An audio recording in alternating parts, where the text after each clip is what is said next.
दोस्तों स्वागत है इस चैनल पे।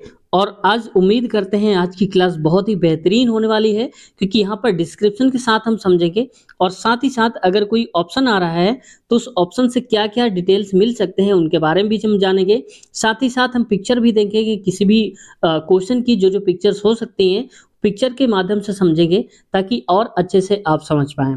तो दोस्तों किसी भी एग्जाम का प्रीवियस ईयर अपने आप में महत्वपूर्ण भूमिका निभाता है, क्योंकि आपको आइडिया देता है कि किस टाइप के क्वेश्चन आपको पढ़ने हैं। क्योंकि देखो बहुत ज़्यादा पढ़ना ही जरूरी नहीं, आपको स्मार्ट तरीके से पढ़ने की आवश्यकता होती है। तो बहुत से लोग होते हैं जो 10 से 12 घंटा पढ़ते हैं लेकिन सिलेक्शन नहीं होता, लेकिन वहीं कुछ लोग होते हैं जो 3 से 4 घंटे पढ़ते हैं, 4 से 5 सिलेक्शन हो जाता है। क्यों? क्योंकि स्मार्ट तरीके से पढ़ते हैं। तो इसलिए अब भी आपको स्मार्ट बनना पड़ेगा अगर आप 2024 की वैकेंसी में अपनी एक सीट पक्की करना चाहते हैं। तो वीडियो में शुरू से लेकर अंत तक बने रहिए, बहुत सारे टिप्स बताएंगे, चित्र के साथ समझेंगे ताकि और अच्छे से आपको समझ में आएगा। तो दोस्तों चैनल पे अब तक ने सब्सक्राइब नहीं किया तो आपसे विनम्र निवेदन है चैनल को सब्सक्राइब कर लीजिए और बेल आइकन भी दबा लीजिए ताकि जब भी ऐसी वीडियो आए आपके पास नोटिफिकेशन पहुंच जाए। तो देखो पहला क्वेश्चन है, क्योंकि 50 तक तो हो चुके थे, 51 से शुरू करते हैं। एक ट्रक 2.5 यानी कि 2.5 घंटे में 92.5 किलोमीटर की दूरी तय करता है यदि वह ट्रक पूरी यात्रा के दौरान समान चाल से चलता है। यानी कि उसकी जो चाल है तो पहले जैसे ही रहे, चाल बदले ना, तो उसके द्वारा 1 घंटे में तय की गई दूरी बताना है। ये कि पर किलोमीटर उसकी चाल बताना है, यानी कि 1 घंटे में कितने किलोमीटर जाएगा। तो 2.5 घंटा है, इतने घंटे में वो जाता है 92.5।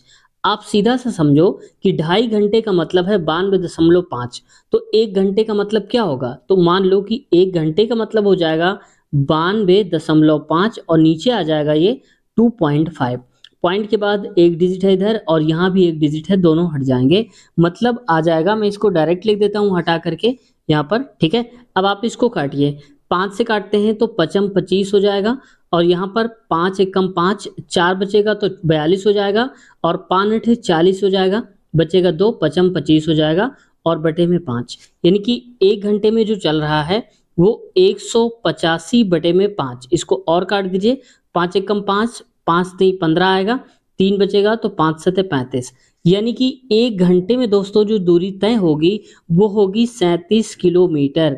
तो बस वही तो बताना है, क्योंकि पर आर का मतलब होता है कि 1 घंटे में 37 किलोमीटर वो गाड़ी जाएगी, और यही पूछा था 1 घंटे में कितनी जाएगी, तो 37 किलोमीटर जाएगी। जैसे आप देखते होंगे कि जैसे लोग बोलते हैं मैं 40 की स्पीड से जा रहा था, तो इसका मतलब क्या हुआ कि वो 1 घंटे में 40 किलोमीटर की दूरी तय कर रहा था। अगर कोई बोलता है मैं 100 की स्पीड से जा रहा था, इसका मतलब कि 1 घंटे में वो 100 किलोमीटर दूरी कवर कर रहा था। ठीक है। अगला, प्राचीन संस्कृत ग्रंथ अष्टाध्यायी के लेखक कौन है। तो देखो दोस्तों इसके तो पाणिनि है, लेकिन पिछले कई सेटों में ये देखने को मिला था कि ऐसे ऐसे ग्रंथ पूछे थे जो संस्कृत से संबंधित हैं और प्राचीन ग्रंथ हैं, उनसे कई सारे क्वेश्चंस पूछ लिए गए थे। ठीक है। तो देखो पतंजलि कौन है, एक ऋषि मुनि है जो कि संस्कृत के साथ ही साथ रचयिता भी माने जाते हैं। ठीक है। और वो योग सूत्र लिखा हुआ है। देखो 1 2 बार पूछ लिया जा सकता है, क्योंकि अभी तो मुझे नहीं मिला है क्वेश्चन ये, लेकिन हो सकता है आगे पूछ लिया जाए। जैसे यहाँ पूछा है कि अष्टाध्यायी के लेखक कौन है, पाणिनि, वही पूछ लिया जाए कि योग सूत्र के लेखक कौन है, तो आप क्या बताएंगे, अष्टावक्र, माफ कीजिएगा पतंजलि है यहाँ पर। वहीं अष्टावक्र की बात करते हैं तो अष्टावक्र का मतलब होता है, अष्टा मतलब 8 और वक्र मतलब मुड़ा हुआ। तो जो व्यक्ति 8 भागों से मुड़ा हुआ, 8 जगह से मुड़ा हुआ, उसको बोलते हैं वो अष्टावक्र। तो अष्टावक्र सच में 8 जगह से मुड़ा हुआ था, क्योंकि ऐसी मान्यता है कि उसके पिताजी ने ही गर्भ में उनको अभिशाप दे दिया था किसी कारणवश, तो वो 8 जगह से उनका शरीर पूरा मुड़ा हुआ था। ठीक है। ये भी एक ऋषि मुनि रहे हैं अष्टावक्र। वही चरक, तो चरक का नाम कई बार आया है। ये एक आयुर्वेदी महर्षि तो थे, लेकिन आयुर्वेदिक थे, यानी कि चिकित्सक थे आयुर्वेद के। ठीक है। कुषाण राज्य पड़ता था, वहां के वैद्य जी थे, कुषाण राज्य के वैद्य थे कौन, चरक। ठीक है। आगे बढ़ते हैं। नेक्स्ट है लाइन, डेजीबील, लेजर और ड्रम, इनमें से किसके प्रकार हैं। तो ये दोस्तों सारे के सारे प्रिंटर्स के प्रकार हैं, चाहे वो लाइन हो, डेजीबील, लेजर या फिर ड्रम है। तो देखो 1 या 2 क्वेश्चन कंप्यूटर से जरूर पूछे आते हैं एनटीपीसी में, और कम से कम 1 क्वेश्चन और ज्यादा से ज्यादा 2 क्वेश्चन, बस इससे ज्यादा नहीं पूछे जाते हैं। ठीक है। एक क्वेश्चन तो ये पूछ लिया जैसे प्रिंटर वाला, दूसरा क्या पूछता है ज्यादातर, जिसमें फुल फॉर्म पूछ लेता है। मान लो कहेगा पीडीएफ का फुल फॉर्म बताओ, तो मैं आपसे ही पूछता हूँ कि पीडीएफ का फुल फॉर्म आप बताओ जरा क्या होता है। जो आप पीडीएफ डाउनलोड करते हैं तो पीडीएफ का फुल फॉर्म क्या होता है। अगर नहीं आता तो कमेंट करना, मैं बता दूंगा या कमेंट में पिन कर दूंगा, वहां से देख लेना। अगर आपका किसी का जवाब सही रहता है तो मैं उसका कमेंट पिन कर दूंगा, तो आप सारे लोग देख सकते हैं। ठीक है, तो ये प्रिंटर के प्रकार होते हैं। ये देखो एक सारे के सारे ये प्रिंटर होते हैं। ठीक है, वैसे देखो यहाँ पर ये है लेजर प्रिंटर और इंजेक्ट प्रिंटर है। ठीक है, ये सारे के सारे प्रिंटर हैं। वहीं ये देखो ये है यहाँ पर लेजर प्रिंटर, इसको बोलते हैं लेजर प्रिंटर। मैं थोड़ा सा जूम करता हूँ ऐसे करके, तो आपने देखे होंगे कैफे वगैरह में रखे रहते हैं बहुत सारे, तो ये लेजर प्रिंटर का कार्य करते हैं। अगला क्वेश्चन है 54। देखो सेम क्वेश्चन आ गया है। अगर आपको याद होगा कि पहले जो हमने क्वेश्चन करे थे पार्ट नंबर शायद 101 है या 102, मुझे याद नहीं है, लेकिन इसी कोई में है। अगर आपको याद हो तो आप बता देना।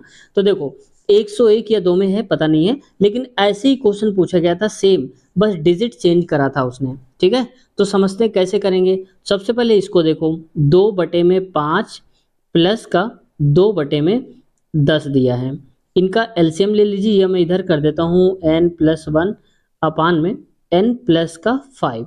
ठीक है, अब देखो ये 10 आएगा, इन दोनों का एलसीएम 5 से काटेंगे 10 को 2 बार में जाएगा, और ऊपर 2 से गुणा तो 4 आएगा, प्लस 10 से 10 का भाग देंगे तो 1 बार में, और 1 का गुणा इस 2 में, तो मतलब ये तो यही रहेगा n+1, और ये प्लस है, और n+5 ये तो वही रहेगा। अब 4 2 कितना होता है 6, तो यहाँ पर लिखेंगे 6/10, या इसको और छोटा करना चाहते हैं तो काट दीजिए, 2 3 6 2 5 10 इतना आएगा। तो मैं इसको इतना मान लेता हूँ थोड़ी देर के लिए। अब देखो n की वैल्यू हम क्या रखें कि n+1 करने पर 3 आ जाए और n+5 करने पर 5 आ जाए। ये तो लिखा हुआ है यहाँ पर, देखते हैं। तो देखो मान लो कि मैं 4 लेके चलता हूँ, तो n की जगह पे 4 रखोगे तो 4 1 5, नीचे 4 5 9, तो 5/9 आएगा, जबकि हमें चाहिए 3/5, तो ये तो गलत हो गया।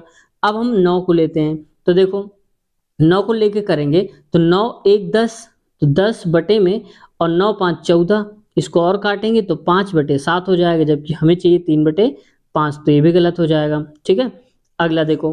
अब जैसे मान लो कि मैं क्वेश्चन में जो आंसर दिया है इसको ही लेके कर लेता हूँ, तो 5 आ गया है।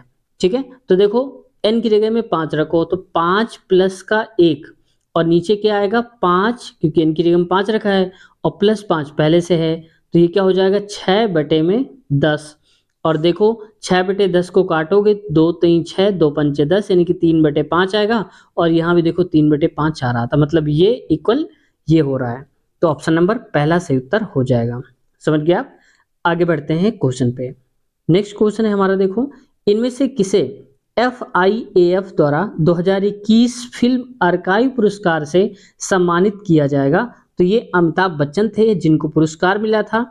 ठीक है, 2021 में। अब ये क्वेश्चन आपके काम का नहीं है, ये नहीं पूछा जाएगा, लेकिन आप 2024 के हिसाब से आप अपडेट कर लेना। हालांकि मुझे तो इसका आंसर नहीं मिला है 2024 के हिसाब से, वरना मैं आपको बता देता, लेकिन आप जरूर इसके बारे में पढ़ लेना अगर आपको मिल जाता है तो। ठीक है, आगे बढ़ते हैं।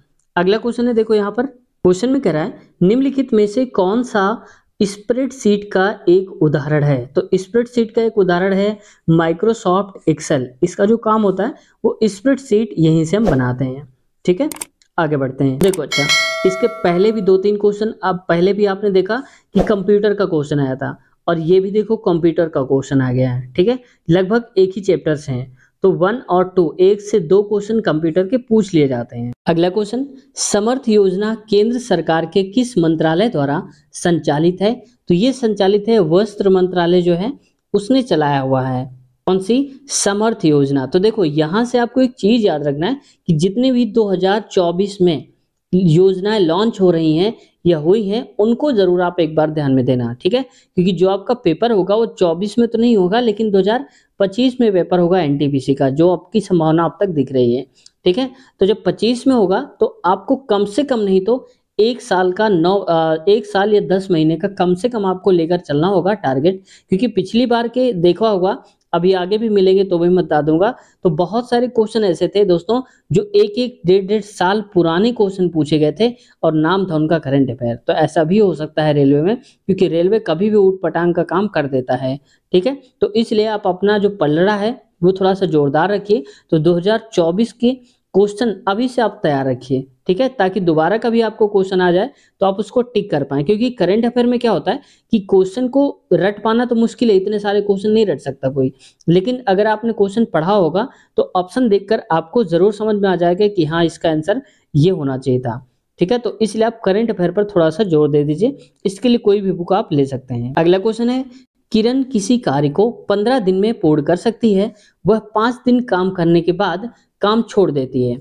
यदि वेंकट अकेले से इस काम को 30 दिन में पूरा करता है तो वेंकट अकेले उस पूरे कार्य को कितने दिन में पूर्ण कर सकता है। ठीक है भाई, तो देखो जरा, किरण 15 दिन में कर सकती थी लेकिन 5 दिन काम किया उसने और भाग गई। तो अब बताओ कि किरण का काम कितने दिन का बचा। तो किरण को मैं ए मान लेता हूं, तो अब ये 5 दिन तक कर रही है, अब आगे कितना दिन और करता 10। तो यानी कि जो किरण है वो 10 दिन में काम को फिनिश कर देती, आगे जो काम बचा है। और यही काम जो 10 दिन में किरण कर देती जो चली गई है, वेंकट क्या करता है, शेष कार्य कौन बचा, इसका 10 दिन का कार्य, यही शेष कार्य बचा। तो इसी कार्य को वेंकट यानी कि जो बी है वो कर देता है 30 दिनों में। यानी कि ए करेगा, ए मतलब कि किरण करेगी 10 दिन में, वही वेंकट कर देगा 30 दिन में। ठीक है, अब इनका एलसीएम निकालो आप। तो यहाँ से 30 आ जाएगा, 10 से भाग देंगे 3 बार में जाएगा, और 30 से 30 यानी कि 1 बार में आएगा। समझ गए आप, इतना होगा। अब ए की क्षमता हो गई 3, तो बी की क्षमता हो गई 1। बात समझ गए। तो टोटल हम काम निकाल सकते हैं, क्योंकि टोटल काम 30 नहीं है, हमने अभी केवल क्षमता निकाली है। अब देखो किरण जो है वो 3 काम करती है एक दिन में और 15 दिन लगा देती है। तो 15 दिन तक 3 काम करेगी, तो टोटल काम कितना हो जाएगा, 45 हो जाएगा। अब यहां से पता चला कि टोटल काम 45 है। क्वेश्चन क्या कह रहा है, वेंकट अकेले उस पूरे कार्य को कितने दिन में करेगी। तो वेंकट की बताओ कि क्षमता क्या है, तो वेंकट मतलब बी, और बी की क्षमता है 1 काम डेली करेगी। तो काम कितने हैं, 45। तो कितने दिन लग जाएंगे, आप कहेंगे 45 दिन ही लग जाएंगे। तो ऑप्शन नंबर तीसरा वाला इसलिए करेक्ट हो गया है। ठीक है, तो ऐसे क्वेश्चन आप देख लेना। अगर आपको टाइम एंड वर्क वाले क्वेश्चन में इनमें डाउट हो रहा है तो मैं इस कंप्लीट वीडियो की लिंक दे दूंगा इसी वीडियो के नीचे, इसी वीडियो के नीचे डिस्क्रिप्शन में, आप वहां से देख लेना। टाइम एंड वर्क नाम होगा समय और कार्य, वहां से आपको सारे कंसेप्ट क्लियर हो जाएंगे अगर सारे के सारे पार्ट्स देख लेते हैं तो। ठीक है, कोई सा भी क्वेश्चन आएगा आप गलत नहीं करोगे। नेक्स्ट है, इनमें भारत के इनमें किस वायसराय ने निर्वाचित स्थानीय सरकार निकायों के सृजन की पहल की थी। तो ये की थी लॉर्ड रिपन ने। ऑप्शन नंबर तीसरा करेक्ट ऑप्शन हो जाएगा। ठीक है, माफ कीजिए कभी कभी जबान फिसल जाती है, कोई बात नहीं। ठीक है, तो देखो वायसराय ने निर्वाचित स्थानीय सरकार जो है उस वक्त निकाय के सृजन की पहल किसकी की थी, लॉर्ड रिपन ने। ठीक है, आगे बढ़ते हैं। नेक्स्ट क्वेश्चन देखो, कह रहा है हमारा ए, बी और सी संयुक्त रूप से यानी कि एक साथ मिल करके एक व्यवसाय शुरू करते हैं। यानी कि तीनों लोग ए, बी और सी मिल जाते हैं और कहते हैं चलो एक धंधा शुरू करते हैं, कोई बिजनेस। ए की पूंजी का 2 गुना बी की पूंजी के 3 गुने के बराबर है। यानी कि ए जितना लगाएगा उसका 2 गुना कर देंगे तो पूंजी बी की जो होगी वो 3 गुना हो जाती है। पूंजी बी की सी की पूंजी की 4 गुनी है। यदि कुल वार्षिक लाभ इतना रुपए है तो इनमें से बी का हिस्सा बताइए। तो 3 लोग हैं, एक लोग है ए, दूसरा है बी और अगला है सी, ये 3 लोग हैं। अब यहाँ पर देखो कह रहा है बी की पूंजी सी की पूंजी की 4 गुना है। अगर मान लो थोड़ी देर के लिए जो सी की पूंजी है वो है 1, ठीक है, तो बी की पूंजी क्या हो जाएगी 4 गुना इसकी, तो ये हो जाएगी 4। बात समझ गए आप, क्योंकि 4 गुना ही तो दिया है। अब यहाँ पर कह रहा है क्वेश्चन में ए की पूंजी का 2 गुना बी की पूंजी के 3 गुने के बराबर है। तो बी की पूंजी कितनी है, बी की पूंजी है 4, इसका अगर हम तिगुना कर देंगे तो ये हो जाएगा 12। और ये जो 12 है ना दोस्तों, ये ए की पूंजी का 2 गुना है। तो आप बताओ ये 2 गुना है तो इसका आधा करेंगे तो 6 नहीं आएगा। तो इसका मतलब ए हो गया 6, बी हो गया 4 और ये हो गया 1, इतना हो गया।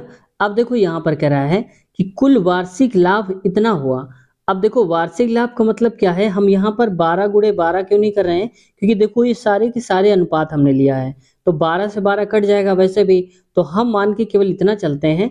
और जब 12 कब लिखते हैं, जब कोई बीच में छोड़कर चला जाएगा तब हम लिखते हैं, क्योंकि सब तो बराबर समय के लिए रहते हैं ना, तो कोई बात नहीं, सिर्फ इनका अनुपात लिखिए। तो हमारे हिसाब से मान लो कि लाभ अगर होगा तो बटेगा किसमें, 6 इसको मिलेगा, 4 इसको और 1 इसको, तो टोटल कितना हो गया, 6 4 10 1 11, तो हमारे हिसाब से 11 रुपए, और क्वेश्चन के हिसाब से 29 7,000 रुपए, तो आप इतना लीजिए 7,000 रुपए। ठीक है, अब आगे देखते हैं। अब इसको काट लीजिए, एक की वैल्यू कितनी आएगी, तो 11 से भाग दे दीजिए, 11 दूनी 22 और बचेगा 7, 11 से 77, यानी कि 27,000 बचेगा। एक की वैल्यू 27,000 दोस्तों, तो बी का हिस्सा, बी का मतलब है 4, तो बस आप 4 से गुणा करा दीजिए, 3 जीरो तो वैसे भी रहेंगे, 4 सत्ते 28, 4 दूनी 8, 2 10, यानी कि इतना आ जाएगा, 1,08,000 आ जाएगा। तो देख लो 1,08,000 ऑप्शन नंबर दूसरा वाला करेक्ट है। देखो ऑप्शन किस हिसाब से दिए थे कंफ्यूज करने के लिए आपको, आप देख सकते हैं यहाँ पर सारे के सारे मिलते जुलते 1,000 108 ऐसे करके मिलते जुलते दिए हैं ताकि आप कंफ्यूज हो जाओ। ठीक है, लेकिन आप तो स्पेशल तैयारी कर ले हो, आप कंफ्यूज क्यों होंगे। अगला देखो, 1857 की प्रथम स्वतंत्रता संग्राम के दौरान कानपुर क्षेत्र ने अंग्रेज शासन का विरोध करना शुरू किया, जहां नाना साहब के डैश स्थित महल को इसके मुख्यालय के रूप में प्रयोग किया गया था। तो नाना साहब का जो मुख्यालय था वो था बिठूर, तो ये सही उत्तर हो जाएगा पहला करेक्ट आंसर। और बिठूर हमारे कानपुर में ही है, तो आप जान सकते हैं यहाँ पर बिठूर जाते हैं, बहुत से लोग गए हैं हम लोग। पुखराया भी कानपुर के ही आसपास है। ठीक है, ऐसे आप चीजें जो हैं ये कानपुर के पास है, बिठूर पुखराया। आगे बढ़ते हैं क्वेश्चन पे। अच्छा, कितने दोस्त हमारे जो हैं वो कानपुर के आसपास से, आप जरूर बताना। अगर कोई कानपुर का हमारा फ्रेंड है या फतेहपुर का, बांदा का, तो आप जरूर बताना कितने लोग देख रहे हैं। ठीक है, फिर आप यूपी से हैं तो भी आप बताना, और यूपी बिहार वाले भी आप बताएंगे। क्वेश्चन है, एक ही पासे की 3 अलग अलग स्थितियां दिखाई गई हैं, उस संख्या का चयन करें जो संख्या 4 वाले फलक के विपरीत फलक होगा। यानी कि अगर ये 4 है तो इसके पीछे की साइड पे यहाँ पर क्या होगा, ये 4 है तो यहाँ पर, और यहाँ पर क्या होगा। तो देखो पासा को घुमाया गया है, और घुमाने पर हमें पता है दोस्तों कि जो भी विपरीत होगा वो विपरीत कभी भी दिखेगा नहीं। जैसे 4 है तो 4 के अपोजिट में जो होगा वो नहीं दिखेगा, यानी कि 4 के अपोजिट में 1 और 5 नहीं होगा, क्योंकि देखो ये दिख रहे हैं यहाँ पर, इस 4 में 2 और 1, तो 1 तो ऑलरेडी हो गया है, तो 2 भी नहीं होगा। यहाँ पर देखो 3 भी नहीं होगा, 2 तो ऑलरेडी लिख चुके हैं। तो आप बताओ कि पासे में कुल कितने नंबर होते हैं, 1 से लेकर 6 तक, और 6 में से देखो 1 2 3 नहीं होगा, और 4 का विपरीत 4 तो होगा नहीं, तो 1 2 3 4 5 ये कोई नंबर नहीं होगा, तो बचा कौन सा, 6 बचा हमारा, तो बस यहाँ पर 6 ही इसके पीछे होगा। तो ऑप्शन नंबर ये सही हो जाएगा, चौथा वाला करेक्ट आंसर। ठीक है, आगे बढ़ते हैं नेक्स्ट क्वेश्चन की तरफ। अगला क्वेश्चन देखो हमारा कह रहा है, क्वेश्चन में 4 आकृतियां फिगर 1 से 4 तक की दी गई हैं, इनमें से 3 किसी तरह से संगत हैं, संगत यानी कि एक जैसे हैं, जबकि एक असंगत है। असंगत आकृति का चयन करिए, यानी कि इनमें से जो अलग है उसका हमें चयन करना है। तो पहले तो इसको मैं थोड़ा सा जूम करता हूं, अब आप आराम से देखिए। तो देखो ध्यान से आप देखो, पहले इसमें ये फिगर है सेम है, यहाँ भी देखो ये है, ये पूरा सेम है, यहाँ पर देखो ये और यहाँ सेम है, तो ये तो बाकी तो सेम है ना तीनों। लेकिन अगर आप दूसरा वाले को ध्यान से देखेंगे ना, ये वाले को, तो देखो इसमें ये लाइन इनकम्प्लीट है, ये लाइन ये वाली जो आप देख रहे हैं, देख लो आप यहाँ से इनकम्प्लीट है ना, जबकि इसमें पूरी की पूरी लाइन है, तो यही हमारा गलत हो जाएगा, यानी कि इन तीनों में से ये अलग है चौथे में से। तो आकृति हमारी जो हो जाएगी सही वाली, वो हो जाएगी आकृति नंबर दूसरी, ये वाली। ठीक है, आगे बढ़ते हैं नेक्स्ट क्वेश्चन की तरफ। अगला क्वेश्चन है, तीसरी स्कॉर्पियन वर्ग पनडुब्बी scorpion class submarine INS dash को 10 मार्च 2021 को भारतीय नौसेना में शामिल किया गया था। तो देखो पिछले 2 महीने का ही पूछ लिया है, 1 महीने का पूछ लिया है, तो ऐसे भी पूछ सकता है।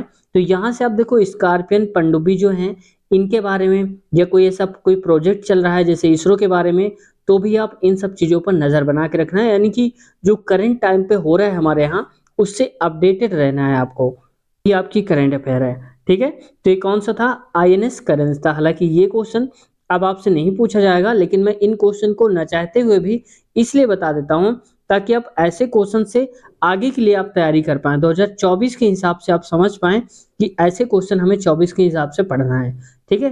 तो इसलिए क्वेश्चन भी ज़रूरी हो जाते हैं आपको दिखाना।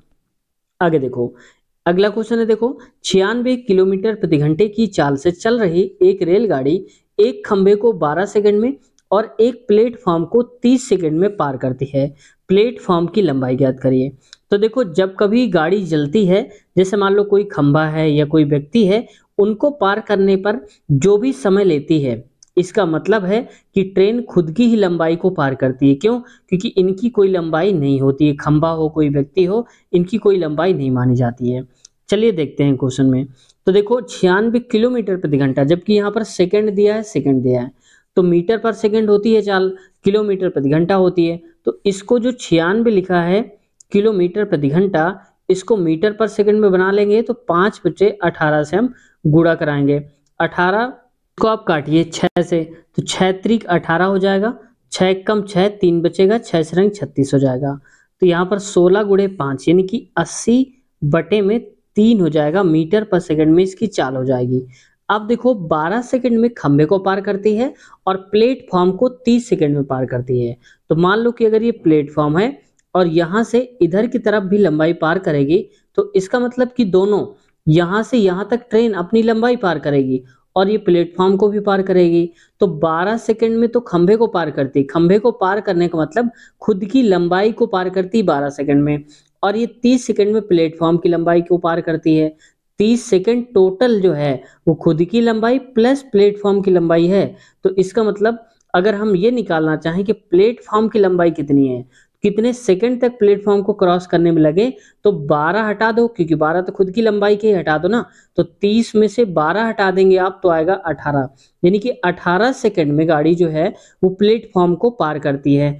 अब कितनी दूरी है यानी कि कितनी लंबाई है प्लेटफॉर्म की, तो यहाँ पर हमें पता है चाल और गुणे में समय, तो समय कितना है 18 आप कर दो, तो 3 एकम 3, 3 छंग 18, मतलब आ जाएगा हमारे पास 80 गुणे में 6, तो 8 छंग 48 और एक जीरो है तो लगा दो, यानी कि 480 मीटर हो जाएगा दोस्तों। तो प्लेटफॉर्म की टोटल लंबाई जो है वो 480 है। अब आप बताना कि गाड़ी यानी कि ट्रेन जो रेलगाड़ी है उसकी लंबाई कितनी है, ठीक है?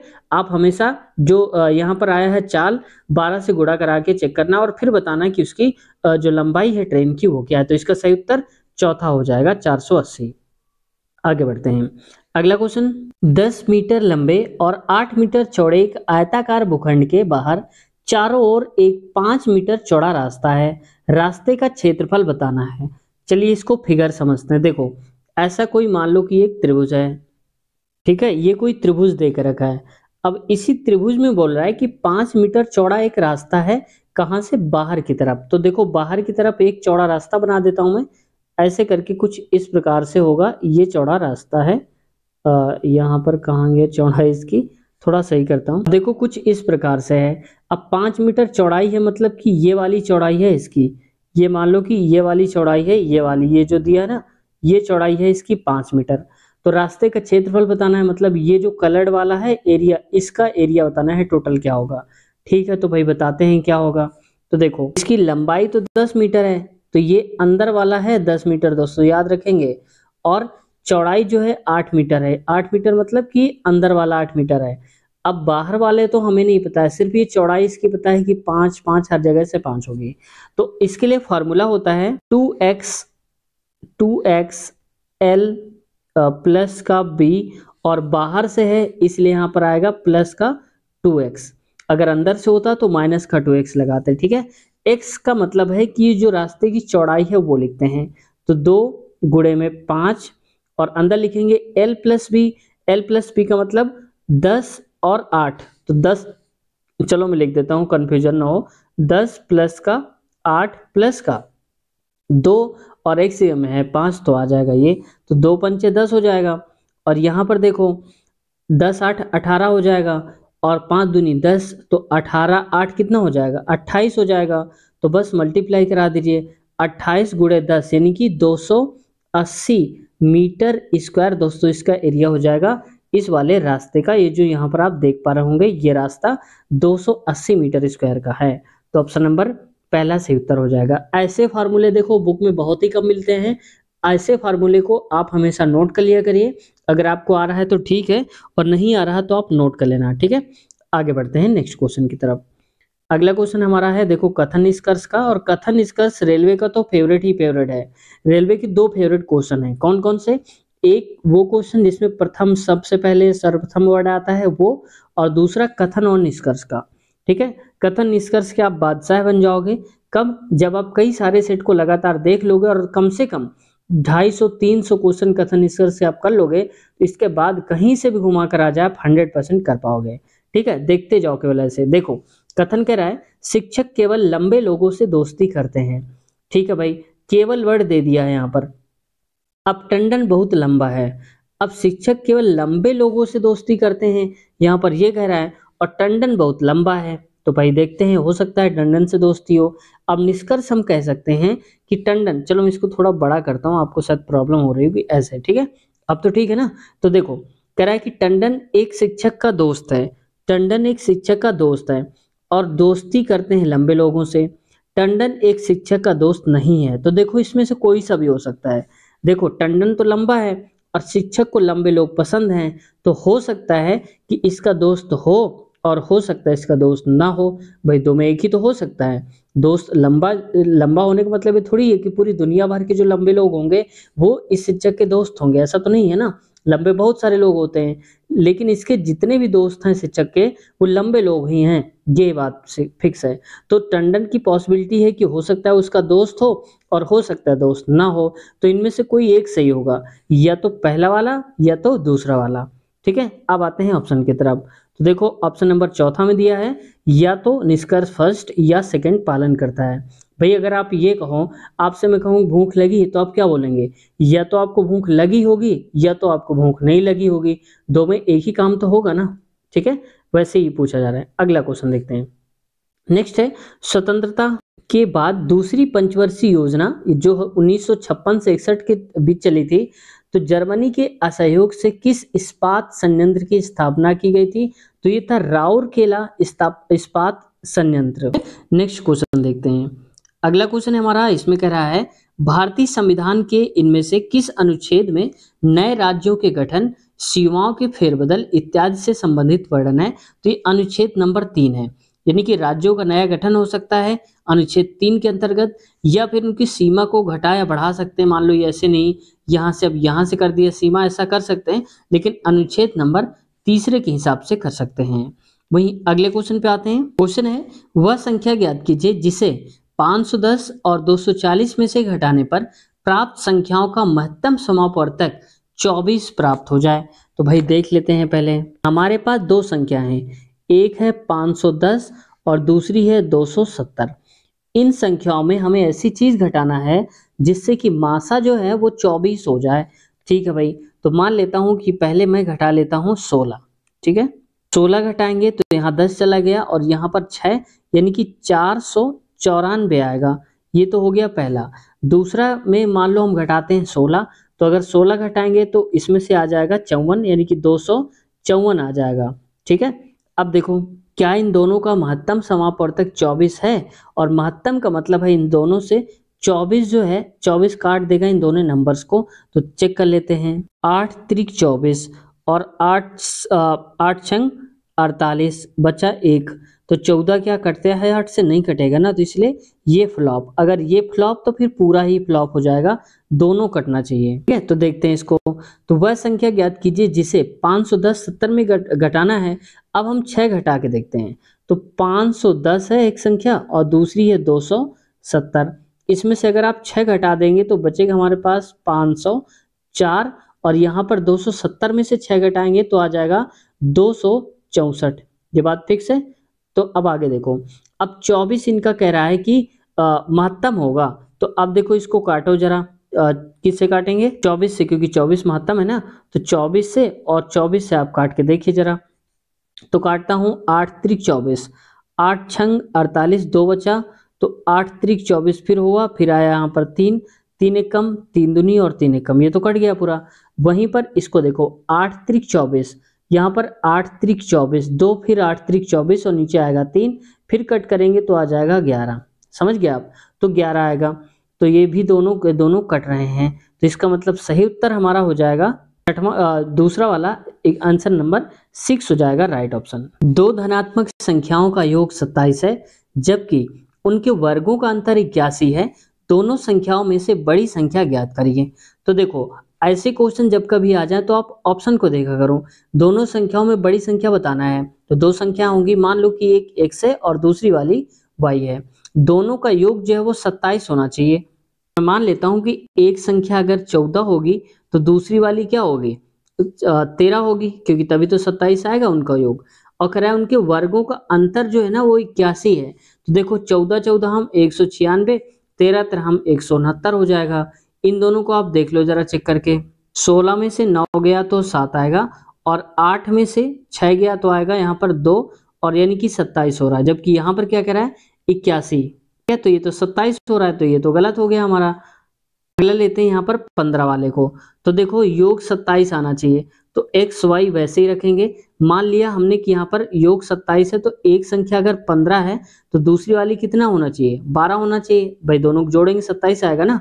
अब कह रहा है दोनों वर्गों का अंतर 81 है, तो 25 का होता है 225, 12 का 144 यानी कि 144, इसमें से 144 यानी कि दोनों का अंतर निकालो, 5 में 4 गया 1 आएगा, और 12 में से 4 गया तो आएगा 8, 1 में 1 0, यानी कि 81 हो जाएगा अंतर, तो अंतर 81 ही तो बोला जा रहा है, तो बस सही उत्तर हमारा हो जाएगा दूसरा वाला करेक्ट आंसर।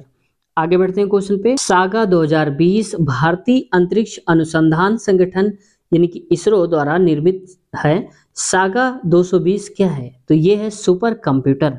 तो मैंने आपको थोड़ी देर पहले बताया था कि अगर जितने भी अंतरिक्ष अनुसंधान है इनसे संबंधित कोई प्रोजेक्ट है, कोई नई चीज हुई है, तो उनको जरूर आप अपने दिमाग में बनाए रखना, ठीक है, क्योंकि 2024 हो चाहे 2018 हो या फिर 2019 हो, सारी वैकेंसी में जैसे पिछले रिपीट होते आ रहे हैं तो 2024 में भी ऐसे ही रिपीट होंगे।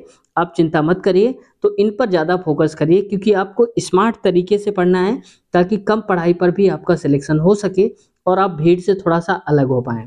तो दोस्तों आज हमने कवर कर लिए 75 तक के क्वेश्चन, बाकी 25 क्वेश्चन जो बचे हैं वो अगले पार्ट में हम कवर कर लेंगे, तो ये पूरा का पूरा क्वेश्चन पेपर फिनिश हो जाएगा।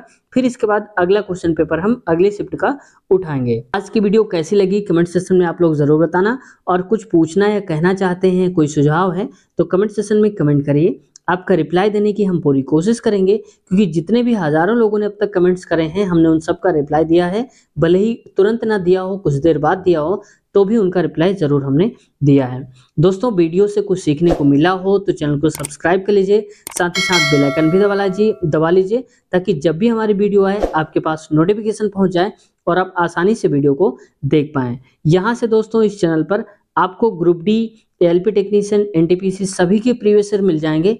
अगर आप देखना चाहते हैं तो प्लेलिस्ट में चले जाइए, वहां पर सारे के सारे हमने अलग अलग प्लेलिस्ट बना दिया है, तो एनटीपीसी के अलग है, ग्रुप डी, एलपी टेक्नीशियन अलग अलग सबके है, वहां से देख सकते हैं। या फिर आप मशक्कत नहीं करना चाहते हैं तो जिस वीडियो को आप देख रहे हैं इसके नीचे डिस्क्रिप्शन में आप एक बार चेक कर लीजिएगा, वहां पर सारी पार्ट्स एक एक वीडियो की लिंक आपको मिल जाएगी।